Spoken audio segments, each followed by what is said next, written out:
guys, how's it going? I hope you're having a very good day. I'm kind of late with this video and I apologize. This video is for Read for RNIB. Read for RNIB was on October 19th and it was to help raise awareness for reading for blind people. And Emma from CarolWolf298, she contacted different YouTubers, booktubers to read chapters from Alice in Wonderland, which was the theme for Read for RNIB. I think this is a very cool project to help raise awareness. So in the description bar below, I will leave a link to the playlist that has the different chapters from Alice in Wonderland. Definitely go check that out, guys. So without further ado, I'm going to read from Alice's Adventures in Wonderland by Lewis Carroll, Chapter 6, Pig and Pepper. For a minute or two, she stood looking at the house and wondering what to do next, when suddenly a footman in livery came running out of the wood. She considered him to be a footman because he was in livery, otherwise, judging by his face only, she would have called him a fish, and rapped loudly at the door with his knuckles. It was opened by another footman in livery, with a round face and large eyes like a frog, and both footmen, Alice noticed, had powdered hair that curled all over their heads. She felt very curious to know what it was all about, and crept a little way out of the wood to listen. The fish footman began by producing from under his arm a great letter, nearly as large as himself, and this he handed over to the other, saying in a solemn tone, "For the Duchess, an invitation from the Queen to play croquet." The frog footman repeated in the same solemn tone, only changing the order of the words a little, "From the Queen, an invitation for the Duchess to play croquet." Then they both bowed low, and their curls got entangled together. Alice laughed so much at this that she had to run back into the wood for fear of their hearing her. And when she next peeped out, the fish footman was gone and the other was sitting on the ground near the door, staring stupidly up into the sky. Alice went timidly up to the door and knocked. "There's no sort of use in knocking," said the footman, "and that for two reasons. First, because I'm on the same side of the door as you are. Secondly, because they're making such a noise inside, no one could possibly hear you." And certainly there was a most extraordinary noise going on within. A constant howling and sneezing, and every now and then a great crash, as if a dish or kettle had been broken to pieces.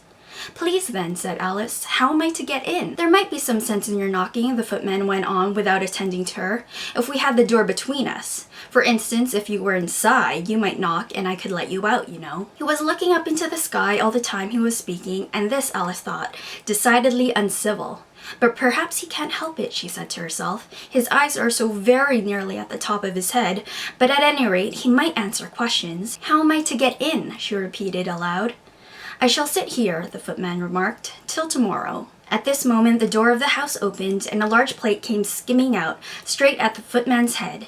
It just grazed his nose and broke to pieces against one of the trees behind him. "Or next day, maybe," the footman continued in the same tone, exactly as if nothing had happened. "How am I to get in?" asked Alice again in a louder tone. "Are you to get in at all?" said the footman. "That's the first question, you know." It was no doubt, only Alice did not like to be told so. "It's really dreadful," she muttered to herself, "the way all the creatures argue. It's enough to drive one crazy." The footman seemed to think this a good opportunity for repeating his remark with variations.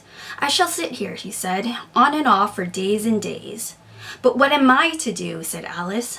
"Anything you like," said the footman, and began whistling. "Oh, there's no use in talking to him," said Alice desperately. "He's perfectly idiotic."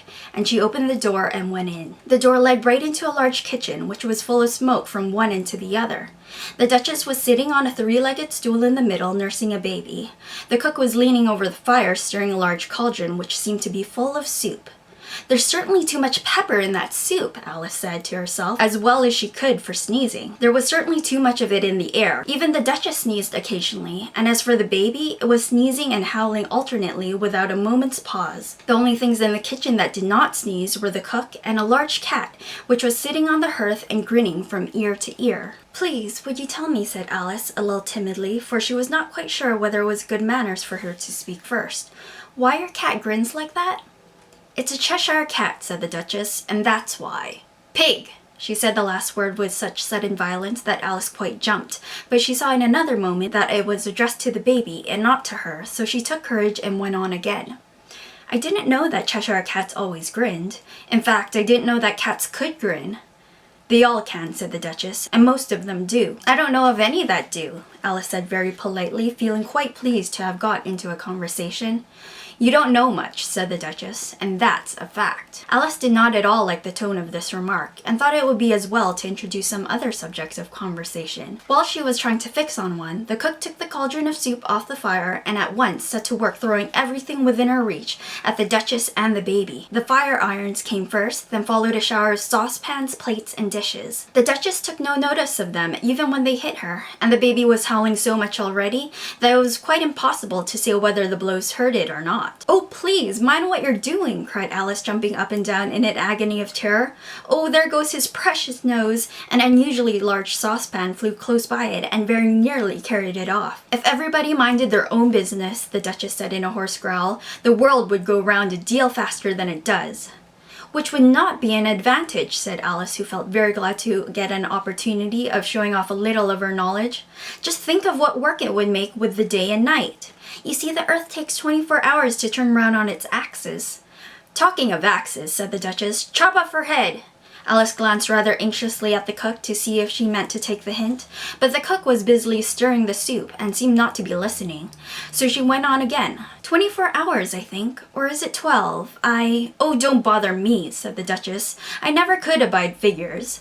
And with that she began nursing her child again, singing a sort of lullaby to it as she did so, and giving it a violent shake at the end of every line. "Speak roughly to your little boy, and beat him when he sneezes. He only does it to annoy, because he knows it teases," in which the cook and the baby joined. "Wow, wow, wow!" While the Duchess sang the second verse of the song, she kept tossing the baby violently up and down, and the poor little thing howled so that Alice could hardly hear the words. "I speak severely to my boy, I beat him when he sneezes, for he can thoroughly enjoy the pepper when he pleases. Wow, wow, wow! Here, you may nurse it a bit if you like," the Duchess said to Alice, flinging the baby at her as she spoke. "I must go and get ready to play croquet with the Queen," and she hurried out of the room. The cook threw a frying pan after her as she went out, but it just missed her. Alice caught the baby with some difficulty, as it was a queer-shaped little creature, and held out its arms and legs in all directions. Just like a starfish, thought Alice. The poor little thing was snorting like a steam engine when she caught it, and kept doubling itself up and straightening itself out, so that altogether, for the first minute or two, it was as much as she could do to hold it. As soon as she made out the proper way of nursing it, which was to twist it up into a sort of knot, and then keep tight hold of its right ear and left foot, so as to prevent its undoing itself, she carried it out into the open air. "If I don't take this child away with me," thought Alice, "they're sure to kill it in a day or two. Wouldn't it be murder to leave it behind?" She said the last words out loud, and the little thing grunted in reply. It had left off sneezing by this time. "Don't grunt," said Alice. "That's not at all a proper way of expressing yourself." The baby grunted again, and Alice looked very anxiously into its face to see what was the matter with it. There could be no doubt that it had a very turn-up nose, much more like a snout than a real baby. Altogether, Alice did not like the look of the thing at all. But perhaps it was only sobbing, she thought, and looked into its eyes again to see if there were any tears. No, there were no tears. "If you're going to turn into a pig, my dear," said Alice seriously, "I'll have nothing more to do with you. Mind now." The poor little thing sobbed again, or grunted, it was impossible to say which, and they went on for some while in silence. Alice was just beginning to think to herself, "Now what am I to do with this creature when I get it home?" when it grunted again so violently that she looked down into its face in some alarm. This time there could be no mistake about it. It was neither more nor less a pig, and she felt that it would be quite absurd for her to carry it any further. So she set the little creature down and felt quite relieved to see it trot away quietly into the wood. If it had grown up, she said to herself, it would have made a dreadfully ugly child. But it makes rather a handsome pig, I think. And she began thinking over other children she knew who might do very well as pigs, and she was just saying to herself, if one only knew the right way to change them, when she was a little startled by seeing the Cheshire Cat sitting on a bough of a tree a few yards off. The cat only grinned when it saw Alice. It looked good-natured, she thought. Still, it had very long claws and a great many teeth, so she felt that it ought to be treated with respect. "Cheshire Puss," she began rather timidly, as she did not at all know whether it would like the name. However, it only grinned a little wider. "Come, it's pleased so far," thought Alice, and she went on. "Would you tell me, please, which way I ought to go from here?" That depends a good deal on where you want to get to, said the cat. I don't much care where, said Alice. Then it doesn't matter which way you go, said the cat. So as long as I get somewhere, said Alice as an explanation.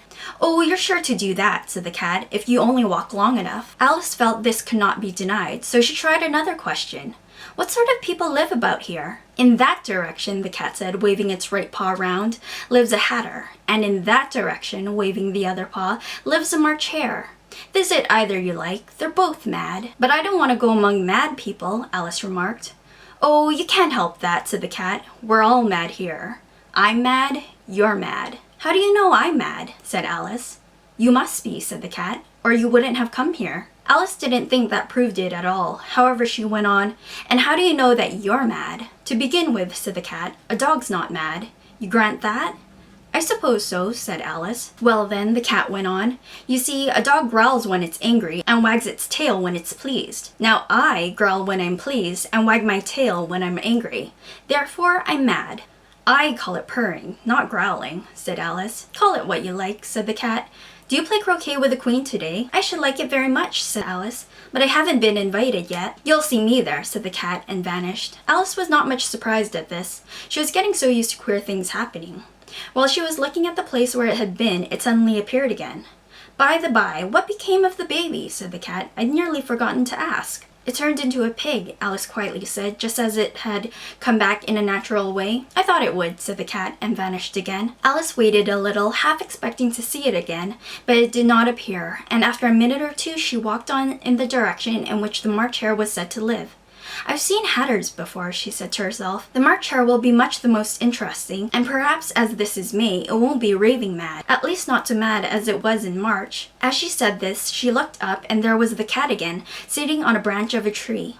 Did you say pig or fig? Said the cat. I said pig, replied Alice, and I wish you wouldn't keep appearing and vanishing so suddenly. You make one quite giddy. All right, said the cat, and this time it vanished quite slowly, beginning with the end of the tail and ending with a grin, which remained some time after the rest of it had gone. Well, I've often seen a cat without a grin, thought Alice, but a grin without a cat, it's the most curious thing I ever saw in my life. She had not gone much farther before she came in sight of the house of the March hare. She thought it must be the right house, because the chimneys were shaped like ears and the roof was thatched with fur. It was so large a house that she did not like to go near till she had nibbled some more of the left-hand bit of mushroom and raised herself to about 2 feet high. Even then she walked up towards it rather timidly, saying to herself, suppose it should be raving mad after all. I almost wish I'd gone to see the hatter instead. And so that concludes chapter 6, Pig and Pepper. I hope you enjoyed this reading. So definitely check out the rest of the chapters of Alice's Adventures in Wonderland, as well as Through the Looking Glass